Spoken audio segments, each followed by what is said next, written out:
The Lord thy God is one. How may we come to the realization of our oneness with God and with each other? Let's take a moment and think about those times in our lives when we put self aside, when we felt the immediacy of God. Perhaps these moments were felt at a time of personal crisis, perhaps at times of great joy, or times of great creativity. Some individuals have described the feeling of transcending self, of losing the self in a moment of exaltation during meditation, during deep prayer, or while expressing love and kindness to another. In one reading, important insights are given into the lesson, "The Lord thy God is one." Man should come to the realization of the oneness of the Father in the earth, as this group, as a group, and as individuals, have been chosen that they may manifest the power, the might, the glory of the love of the Father. So may each come step by step to the realization of that wonderful experience in themselves of being a channel through which many may come to know the mercifulness of God, the loving kindness of His love, the power in His name. And all may be on fire with the powers that may manifest through them, becoming less and less self-centered, less and less selfish, and more at peace and in harmony with those experiences that are theirs in the going about to show forth His love, through the application of that each are gaining through their walks with Him, in prayer, in meditation. In that passage, and in this chapter, we are encouraged to take on a special task of cultivating the feeling of oneness with God and each other, to experience more fully that connectedness.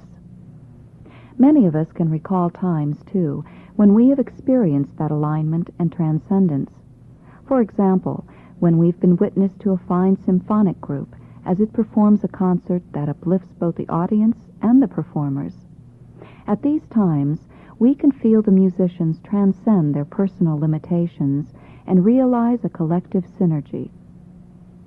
They seem to surpass all expectations. These magical moments when we feel that alignment can happen at any time, on a playing field, at work, in the home, in a study group. The 1980 U.S. Olympic hockey team stunned the world by winning the gold medal against the vastly more talented and experienced Russian and Finnish teams. These occurrences, these magical moments, seem unusual. But if we take the responsibility to be more aware of such occurrences in our daily lives, we would see that they happen with much more frequency than we ever suspected. In his autobiography, Second Wind, The Memoirs of an Opinionated Man, Bill Russell, the Boston Celtics basketball player, describes those special moments when he and his fellow players felt that alignment and experienced what he describes as mystical heights. He mentions those games when the energy would so heat up that it would become more than a physical or even a mental game, and he calls it magical. To quote from his book, "At that special level, all sorts of odd things happen. The game would be in a white heat of competition, and yet somehow I wouldn't feel competitive, which is a miracle in itself. The game would move so quickly that every fake, cut, and pass would be surprising, and yet nothing could surprise me. It was almost as if we were playing in slow motion. During those spells, I could almost sense how the next play would develop, and where the next shot would be taken. Even before the other team brought the ball in bounds, I could feel it so keenly that I'd want to shout to my teammates, 'It's coming here,' except that I knew everything would change if I did. My premonitions would be consistently correct, but I always felt that I not only knew all the Celtics by heart, but also all of the opposing players, and that they knew me. There have been times in my life when I felt moved or joyful, but these were the moments when I had chills pulsing up and down my spine." How many of us have experiences of oneness like Bill Russell's? In our collective hearts, we know we have the potential to experience moments of unity, of great beauty and expression in our everyday life. It's not just for the scientists or artists or athletes, but for each one of us. In the essay written by the original Search for God group on The Lord Thy God is One, we read, All may come into the knowledge of their relationship to him, as a pebble tossed into a lake sends out ripples that finally reach the farthest shore. Just so do our acts, whether good or bad, affect others. As in our bodies, when a member is injured, the whole suffers. So do we as individuals influence the whole of society. In these few lines, it seems that we find a key for deepening our understanding of how to achieve the sense of oneness. The key is relationship. Our relationship with God, our relationships with each other, the quality of those relationships, and taking responsibility for that quality. The creation story in the Edgar Cayce readings tells of our separation from God, our sense of separation from each other, of something created through selfish desires. The story of our evolution as souls in the earth, as expressed in both the Cayce readings and the Bible, is truly the story of our developing relationship with God. We share a common history, a common heritage as souls, and a common birthright. For each of us, there are varied individual paths to travel, but the way to realize and claim our birthright is found in our understanding of relationships and in the quality of our relationships. This notion of relationships is often spoken of in the Cayce readings as companionship. Here, for example, is one statement of the purpose for our creation. The first cause was that the created would be the companion for the Creator, that it, the creature, would through its manifestations in the activity of that given unto the creature, show itself to be not only worthy of, but companionable to the Creator. For the law is set, and it happens. The companionship in God is being one with Him, and the gift of God is being conscious of being one with Him, yet apart from Him. We find the same theme of relationship and companionship in other places. One of the most dynamic visual images that speaks about our desire for unity with God and our return in consciousness to Him is seen in the painting by Flemish Renaissance artist Rembrandt, The Return of the Prodigal Son. The painting is very stark, very bold. The son is on his knees, completely humbled, head shaven, his clothes torn, and without shoes. His father is in a beautiful robe. His eyes are filled with love and compassion, his open hand extended in greeting. The quality of the relationship expressed in this painting moves us because it's our story. How did the prodigal son come to the realization that he was homesick? He came to that understanding by seeing that without his father he had no joy. He learned all the lessons that the world could teach him, but it was not enough. He remembered his father's words, and taking his father at his word, believed that he would be treated with loving kindness and forgiveness when he returned home. Going back to the A Search for God book, we find the same theme. How may we come into a realization of the oneness? Take God at His word. I am God, and beside me there is none other. Without me ye can do nothing. Listen to the voice and act upon it.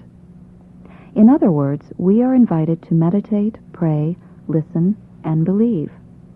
Like the prodigal son, we can return to the Father at any moment that we choose, in our prayers, in meditation, in choosing to live the fruits of the Spirit. In the Cayce readings, we are given advice as to how to develop the understanding of our relationship to God. We are given the ability to analyze ourselves, and the readings encourage us to know not only where we have come from, but where we think we are going, to regularly take stock of recent experiences, and to carefully set ideals for the future. We are also reminded to reflect regularly on how we think we are doing, to take time to study ourselves. One way that you may do this is to set time aside and to reflect. Make an actual list of those attributes, those abilities and qualities that you see in yourself that seem to quicken a feeling of oneness and unity with life. Jot them down and make note of where you find those qualities being actively expressed in your life. Let's do that exercise right now. Pause the tape and get a piece of paper plus a pen or pencil. Now, draw a vertical line in the center of your paper to create 2 columns. In the left-hand column, you're going to make a list of your traits and abilities which foster oneness. You can list a talent or a characteristic even if you don't express it all the time. Here are some examples: sense of humor, intuitive, loyal, good teacher. But these are just 4 of many, many possibilities. Pause the tape again and make your list of personal abilities that can foster the experience of oneness. On the opposite side of the page, you can list those attitudes, behaviors, and mental patterns that foster in you a feeling of separateness from others and from God. These are personal characteristics that make you feel troubled, anxious, or fearful. Take a look at where these qualities and behaviors are exhibited in your daily life. What seem to be the circumstances? In which relationships are those qualities expressed? The more we know and understand ourselves, the more we learn to watch ourselves go by, and the more able we become to take those steps, here a little and there a little, to free ourselves from patterns and behaviors that prevent us from feeling good about ourselves and from feeling close to God. Your list for the right-hand column may include characteristics such as impatience, low self-esteem, or a tendency to hold grudges. The point is not to make yourself feel guilty, but instead to see honestly and sincerely the attitudes, emotions, and behaviors that you place in your own way and which keep you from feeling oneness. Objectively, being willing to look closely at those things about yourself may be a first step toward changing them. Pause the tape now for a period of self-reflection. Then, make your list for the right-hand column. You might do this self-study exercise at regular intervals, perhaps with every changing season, thereby creating a record of your progress. A written analysis has a quality of stability. It's a confirming record of growth over a period of time as you commit to change, rethink priorities, and set new directions for living. An exercise like this can be a powerful aid for getting a new sense of direction for life, especially the portion in which you claim your successes and see that, in fact, you do have inner assets that can help you feel oneness with another person or with God. If we set our sights upon experiencing the awareness of the oneness with God, then we are likely to find that we are given the inner and outer tools to make this possible. The state of consciousness which we seek is the awareness of the unity of all beings. In dealing with both the world within and around us, we can affirm the oneness that exists between ourselves and with every other person and every element of nature. Of course, this doesn't mean that we stop seeing differences.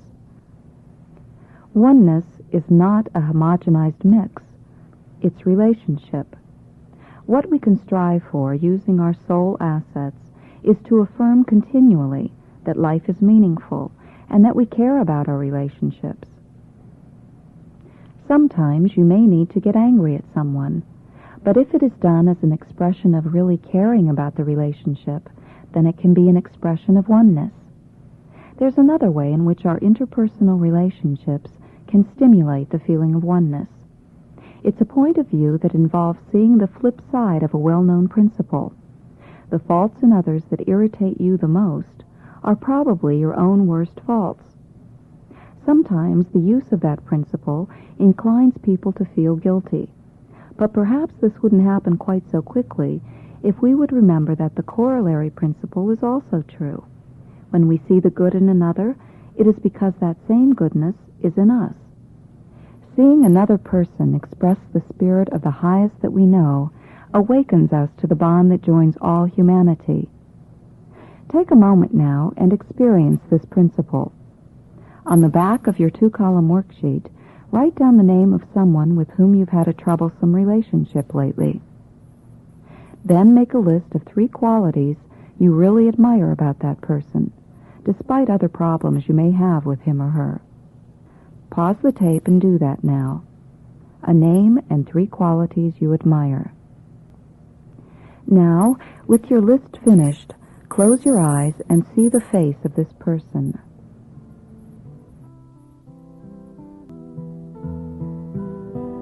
One by one, imagine this person demonstrating those 3 admired qualities.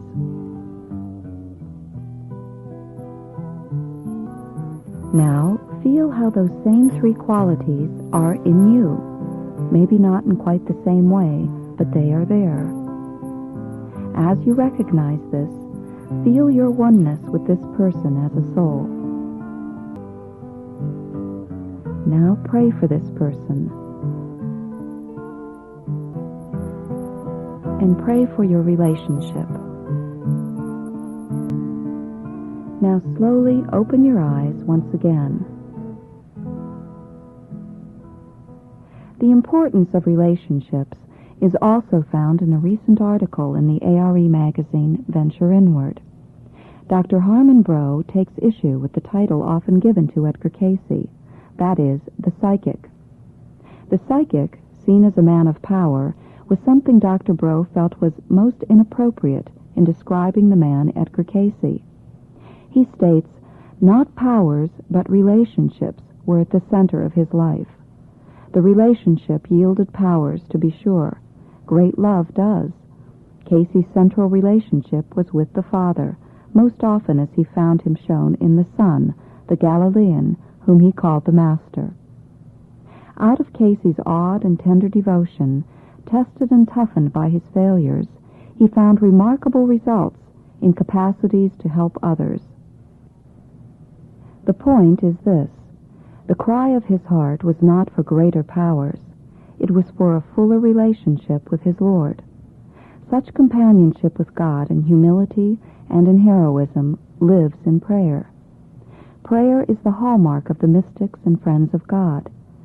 Living with him made clear that he arose and lay down with prayer, not as duty or as accomplishment, but as his hungry reaching for God, seeking to be grasped more than to grasp. To summarize these words and the Cayce readings themselves, we have been created to be companions with God, to live in a loving relationship with freedom to create and express. He has promised that we are his forever, no matter where we are in consciousness. If we ascend to heaven, he is there. If we feel lowly, he is with us. He is ever present. His relationship and his commitment to us are eternal. And so is our commitment to him. A way of realizing that more fully, day by day, is to believe in it, to have trust that it is so. In each day there are jewels and gifts for each one of us, if only we would be ready to see them. Each and every day there are brothers and sisters who extend an act of kindness, perhaps just a smile or something more. Without that love that we can and do express to each other, it seems very unlikely that we could continue on this path in the earth. Knowing that God has not changed and that he continues to seek to awaken our hearts at every moment, that he is constant in his desire to extend grace, helps to bring us little by little into that awareness of our wholeness, our completeness in him. That understanding brings us closer to fulfilling the promise that we may be channels of blessings. We might say that we have embarked on a journey filled with daring adventure, high drama, and deep passions. The outcome of this journey is assured. A happy ending is certain. Like the prodigal son, each of us is on our way home and will be greeted by a most loving Father. In closing, this passage from one Edgar Cayce reading seems to catch the essence of our desire for oneness. Yet if we learn more and more that separations are only walking through the rooms, as it were, of God's house, we become, in these separations, in these experiences, aware of what is meant by that which has been and is the law, as from the beginning, Know, O ye peoples, the Lord thy God is one, and ye must be one with another, one with him, if ye would be, as indeed ye are, corpuscles in the life flow of thy Redeemer.